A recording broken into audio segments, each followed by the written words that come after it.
A reunião da Comissão de Constituição e Justiça do Senado, que foi anunciada para votar o projeto de lei do Senado que institui a prisão após condenação em segunda instância, incluiu de última hora o substitutivo ao pacote anticrime aprovado na Câmara, com a recomendação para votar rapidamente e sem qualquer alteração, o que foi feito. A presidente da CCJ, Simone Tebet, resumiu: independente do mérito, foi um grande avanço. Assista. De enaltecer os esforços de Vossa Excelência para que nós pudéssemos votar hoje a prisão em segunda instância, eu quero dizer que, em nome do Podemos, eu não participei desse entendimento para retirar do primeiro item da pauta a prisão em segunda instância. Eu cheguei aqui imaginando que nós votaríamos em primeiro lugar a prisão em primeira instância. Talvez diante de tantos os problemas, que assaltaram Vossa Excelência nos últimos dias, conversamos várias vezes sobre esse assunto, mas sinceramente não participei desse entendimento para retirar como primeiro item da pauta a prisão em primeira instância, por isso, aliás, eu gostaria que fosse em primeira, mas é segunda instância. Então o senador Cajuru tem toda a razão em pedir a inversão de pauta. Senhores senadores, este não foi um acordo fácil. Eu gostaria de dizer que nós estávamos diante de eu diria que um labirinto do Minotauro, onde nós não tínhamos saída. Se não tivéssemos a ajuda de vários colegas e um conhecimento profundo do regimento interno por parte dos nossos assessores, nós não conseguiríamos encontrar a saída. Eu acho que a alternância aqui de itens não fará diferença. O presidente Davi Alcolumbre deu a sua palavra que não vai começar a sessão do Congresso Nacional antes de avançarmos em relação aos itens. Então, portanto, eu espero que Vossas Excelências confiem na palavra dessa presidente, que essa presidente está fazendo o melhor para que possamos dar continuidade aos trabalhos. Esta foi a exigência de alguns colegas, em função de termos que introduzir, lembrando que até sexta nós não tínhamos isto, um fator, um elemento novo, que é a inclusão para ser votado ainda hoje, em caráter definitivo, o pacote anticrime. Este pacote anticrime, que é importante, que é relevante, entrou como um fator de novidade. Em função disso, depois de muitas conversas com líderes, e aqui até às 11 horas da noite, eu terminando a conversa com o líder do governo, senador Fernando Bezerra, encontramos a saída. Eu espero que Vossas Excelências compreendam. Se nós já tivéssemos seguido, provavelmente a gente já estava colocando em votação anticrime para depois passar para a segunda instância. Eu peço realmente a Vossas Excelências que compreendam que este não foi um acordo simples e fácil de costurar. Aproveitando para pedir desculpa, por exemplo, para o senador Eurovisto pelo adiantado da hora que liguei, pelo senador Alessandro, que conversamos no final de semana, senador Fernando Bezerra, que conversamos 4, 5 vezes por dia, de quinta até ontem à noite, e os demais colegas que procurei. Foi realmente uma costura que não foi simples, mas o mais importante, teve a colaboração de todos, e nós todos conseguiremos atingir o objetivo, que é sair desta reunião de hoje e amanhã com os projetos aprovados. Com a palavra, pela ordem, senador Eduardo Girão. Muito rapidamente, só a título de esclarecimento. Então, o item 1 será esse do pacote anticrime, e o item 2, a segunda instância, o PLS. Sim, porque o senador Anastasia acabou de me informar que não conseguirá chegar a tempo, mas chegará ainda para votar a PEC 48. Nós não terminaremos também essa reunião sem votarmos a PEC 48 num compromisso acordado. Com a palavra, presidente, para a leitura do seu relatório. Questão de ordem. A PEC precisa ser votação nominal. Nós teremos quórum, senador Rogério, não se preocupe. Do contrário, não se vota nada amanhã no plenário do Senado. É o acordo que foi feito, eu tenho certeza que o presidente Davi Alcolumbre irá cumprir. Com a palavra, senador Marcos Duval, para a leitura resumida do seu relatório. Eu vou aqui, portanto, apregoar. E tem extra pauta por acordo de líderes e demais colegas desta comissão, projeto de lei 6.341/2019, não terminativo, aperfeiçoa a legislação penal e processual penal. Autoria, Câmara dos Deputados, iniciativa, deputado federal José Rocha, relatoria senador Marcos Duval, que é favorável ao projeto, com 2 emendas de redação que apresenta e contrária à emenda de número 1. Observação, em 10 de dezembro, foi recebida a emenda número 1, de autoria do senador Alessandro Vieira. Concedo a palavra neste momento ao ilustre senador Marcos Duval, relator do PL 6.341/2019, para proferir o seu relatório. Obrigado, presidente. Se me permitir, direto para análise. A matéria versa sobre o direito penal e processual penal de competência privativa da União, na forma do artigo 22(1) da Constituição Federal. Há também matéria relacionada à execução penal nos termos do artigo 24(1) da Carta Magna, competindo à União disciplinar as normas gerais. Antes de iniciar o exame da proposta, cumpre-nos fazer algumas observações quanto à importância da matéria tratada no presente substitutivo do projeto de lei número 10.372, de 2018, proveniente da Câmara dos Deputados, renumerado aqui no Senado Federal como PL 6.341, de 2019. Como já alertamos em outras oportunidades, vivemos em momentos extremamente sensíveis da democracia. Em razão da polarização do debate público, é muito comum que em todos os ambientes, não somente aqui no Parlamento, ideias que são positivas a toda a coletividade sejam empobrecidas pelas versões que injustamente se fazem delas. De fato, as ideias se confundem com o seu interlocutor. Se o lado A desacredita, o lado B, suas considerações também são desprezadas.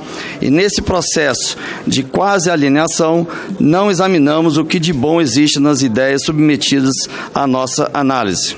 Além disso, percebemos que são poucos os indivíduos que verdadeiramente conseguem se afastar dos sentimentos que nutrem, ainda que por razões genuínas ou justificáveis, e apreciar os assuntos importantes para o país de forma neutra, pensando realmente no interesse público. Cremos que isso ocorre com a presente proposição, reprodução do projeto mais longo do chamado pacote anticrime do ministro Sérgio Moro, que foi apresentado perante a Câmara dos Deputados. Referido pacote recebeu uma série de críticas de setores especializados da imprensa e da doutrina penalista garantista. Todavia, um olhar mais atento sobre a proposição percebe que algumas delas, como que cria o Banco Nacional de Perfis Balísticos e o Banco Multibiométrico e de Impressões Digitais, buscam tão somente elevar o índice de elucidação de crimes violentos no Brasil, especialmente dos homicídios. Por óbvio, a melhora na elucidação de crimes violentos é antigo clamor de toda a sociedade. E no ponto, temos que concordar com a alegação da esquerda brasileira que nosso sistema de segurança pública quase sempre prende pessoas negras e pobres. É lógico, em sua maioria, prendemos os criminosos em flagrante delito por tráfico de drogas e por roubo. Crimes demandam um trabalho efetivo de inteligência policial, como os econômicos, contra a administração pública, crimes sexuais, crimes com resultado morte, que sejam premeditados, crimes cometidos por organizações criminosas, apresentam médias de apuração sofríveis. E não podemos culpar as agências policiais por esse fato, pois não oferecemos às polícias brasileiras condições para desenvolver o seu trabalho. Por outro lado, de fato, o pacote representa um recrudescimento de execução da pena em alguns casos. Todavia, não vemos como endurecimento de execução penal no ponto possa ser revelar não razoável, uma vez que voltada realmente para crimes graves. Também fundamental para a manutenção da rigidez do sistema de segurança pública são as alterações promovidas na Lei dos Estabelecimentos Penais de Segurança Máxima, Lei nº 11.671, de 2008. Assim, claro endurecimento no tratamento dado ao preso federal, cuja inclusão no estabelecimento se justifique no interesse da segurança pública. Contudo, referido agravamento é extremamente relevante, para não dizer urgente. Lideranças de organizações criminosas precisam ser isoladas ao bem do país. Vejam que não se trata aqui de presos pobres, acompanhados pela Defensoria Pública, mas sim líderes da inteligência dessas organizações que possuem elevados poderes bélicos e financeiros. Uma legislação que protege referidos criminosos desprotege a sociedade. Reconhecemos, de outro lado, que existem pontos polêmicos na proposição. Contudo, pedimos aos nobres pares que não refutem, de plano, aquilo que é novo e tenham disposição para compreender que o processo penal no Brasil precisa realmente de reformas. acreditamos sinceramente que o caminho adotado pelo substitutivo, embora tenha suprimido inovações que nos pareciam bastante meritórias, é o mais adequado para os tempos que vivemos. Concilia justiça com efetividade, traz soluções jurídicas equilibradas. É claro que gostaríamos de avançar muito e resgatar algumas alegações legislativas que foram rechaçadas pelo substitutivo da Câmara, especialmente relacionadas à prisão em segunda instância. Todavia, temos que ser razoáveis e observar que o possível ser aprovado por esse Parlamento de forma imediata. O legislador deve estar atento às realidades à sua volta, por ser o representante do povo. Assim, a apresentação desse relatório é também um ato de respeito a essas vozes e de solidariedade com diversas outras que, dada a vida que levam, não possuem tempo ou condições de se manifestarem, mas torcem sinceramente para que seus representantes eleitos tenham sensibilidade e tomem decisões que tornem o Brasil um país melhor. Pelo voto, diante do exposto, somos favoráveis à aprovação do PL número 6.341 de 2019, na forma do substitutivo aprovado pela Câmara dos Deputados, com a rejeição da emenda número 1 e oferecimento das seguintes emendas de redação. Desse é o parágrafo 2º do artigo 310 do Código de Processo Penal, de que trata-se o artigo 3º do projeto de lei 6.341 de 2019, as seguintes redação. Artigo 310, parágrafo 2º. Se o juiz verificar que o agente é reincidente ou que está envolvido na prática habitual, reiterada ou profissional de infrações penais ou que integra organizações criminosas armadas ou milícias ou que porta arma de fogo de uso restrito, deverá denegrar a liberdade provisória com ou sem medidas cautelares. Dá-se ao parágrafo 4º do artigo 8A da Lei nº 9.296, de 1996, de que trata o artigo 7º do projeto de lei número 6.341 de 2019, a seguinte redação. Artigo 8º-A, parágrafo 4º. A captação ambiental feita por um dos interlocutores sem o prévio conhecimento da autoridade policial ou do Ministério Público poderá ser utilizada, quando demonstrada a integralidade da gravação. Segundo, em matéria de defesa. Finalizo a relatoria. Agradecendo ao relator, eu coloco em discussão a matéria. Está referência não, né? Não. Presidente, eu sem nenhuma... Eu só queria pedir ao relator ver para você fazer as duas, a redação inicial, a original, e a redação, a alteração de redação que você fez, só para poder a gente ficar mais claro, porque na leitura, com barulho, eu não consegui captar. Só isso, relator.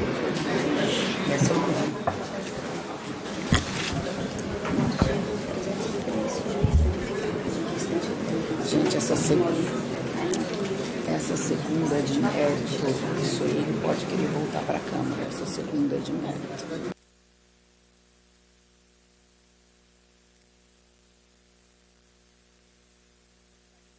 É melhor texto original. Poderia deixar a segunda emenda como estava na Câmara. Há uma dúvida se ela é de mérito ou não, porque numa possibilidade de veto, poderia haver um veto aqui a algum dos itens, e aqui no texto original ele não colocava apenas em matéria de defesa. Então eu indago do relator, para evitar dúvida e qualquer possibilidade de retorno para a Câmara, se nós pudéssemos deixar essa emenda suprimir, e nós poderíamos, talvez em plenário, chegar a algum entendimento, para que não saísse daqui qualquer alteração de mérito em relação ao pacote anticrime. Ok, sou de acordo com a supressão. Agradeço a Vossa Excelência. Vamos votar. O outro eu não conheço. Fica o texto original. Texto original Presidente. da Câmara. Vamos 310. Presidente, Eu acho que se nós pudéssemos deixar para qualquer alteração com o tempo, verificando o que efetivamente é de mérito, relator, poderia ser feito em plenário, para não causar nenhuma dúvida e não termos qualquer discussão em relação à aprovação e sanção do projeto este ano. Agradeço ao relator e à bancada do PT pela sugestão. Presidente, quem tudo quer, nada tênis. Nosso partido vota favoravelmente em razão da urgência, entendendo que houve certa desidratação da proposta original. Isso exigirá não apenas o apelo a determinados vetos que devem ocorrer e a manutenção desses vetos posteriormente aqui no Congresso Nacional e mais uma legislação complementar. Teremos que apresentar projetos para complementar em razão da desidratação ocorrida no projeto original. Por exemplo, em relação a crimes praticados contra a administração pública. Mas é um avanço importante e nós vamos votar favoravelmente. Agradeço a Vossa Excelência. Continue em discussão. Não havendo mais quem queira discutir, encerra a discussão e coloco em votação. Lembrando que nós não temos emendas, o projeto na íntegra. Senhoras e senhores senadores que concordam com o relatório permaneçam como se encontram. Aprovado o relatório, que passa a constituir o parecer a comissão favorável ao projeto e contrário às emendas. A emenda número 1, a matéria vai ao plenário. Parabenizo esta comissão pelo amplo acordo. Independente do mérito, foi um grande avanço esse projeto. Nada impede que ano que vem qualquer questão possa ser discutida num amplo debate, com audiências públicas e, quem sabe, neste caso, tendo esta casa como casa de iniciativa, ficando a Câmara dos Deputados como casa revisora. Se você apoia Jair Bolsonaro, curta este vídeo. Manifeste a sua opinião e compartilhe para que a vontade do povo brasileiro seja conhecida. Inscreva-se no canal para ter acesso gratuito ao nosso conteúdo. Uma produção Folha Política.